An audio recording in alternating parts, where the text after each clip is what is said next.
ഇവിടെ അങ്ങനെ ഒരു ഊ പോലെ എഴുതിയത് കാണാം. ഇവിടെ അങ്ങനെ കണ്ടോ ഒരു ഊ പോലെ, അതേപോലെ അതിൻ്റെ താഴെയും കാണാം. കണ്ടോ ഒരു ഊ പോലെ. ഇത് രണ്ടും അങ്ങനെ ഒന്നിന് തന്നെ ഇവിടെ ഇതേ ചിഹ്നം തന്നെ ഈ മരത്തിന് കൊടുക്കാനുള്ള കാരണം എന്താണെന്നറിയോ? ഇതിൻ്റെ ലോക്കാണ് ഇതെന്ന് മനസ്സിലാക്കാൻ വേണ്ടിയിട്ടാണ് അടയാളിട്ടതാണ് ഇതിൻ്റെ ആശാരി. മനസ്സിലായോ?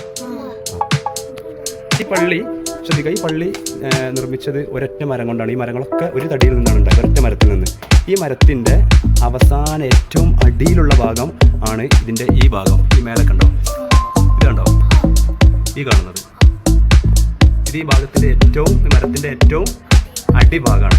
അതുവരെ ഈ പള്ളിയിൽ വെച്ചിട്ടുണ്ട്. നേരത്തെ നിങ്ങൾ അവിടെ ഒരു മരത്തിൽ ലോക്കിൻ്റെ ഒരു അടയാളം കണ്ടില്ലേ? ഇവിടെ കണ്ടോ അതുപോലെ പാന്ന് പോലുള്ള ചിഹ്നം കണ്ടോ? അതേപോലെ കണ്ടോ അതിൻ്റെ താഴെ ഉള്ളതിന്. അപ്പോൾ ഇതിൻ്റെ ഈ മരത്തിൻ്റെ ലോക്കാണ് ഇത് എന്ന് അറിയാൻ വേണ്ടിയിട്ടാണ് ആശാരി ഈ അടയാളം ഇട്ടത്. ഓക്കെ, ഇവിടെ ഇങ്ങനെ ഈ മരത്തിൽ നിങ്ങൾ കാണുന്നത് കണ്ടോ? ഇത് ഈ ആശാരി അവരുടെ പേര് എഴുതി വെച്ചതാണ്. മനസ്സിലായോ? ഇതാണെന്ത്? ഇതാണ് പൊന്നാനി.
സാധനങ്ങൾ ഉൾപ്പെടും.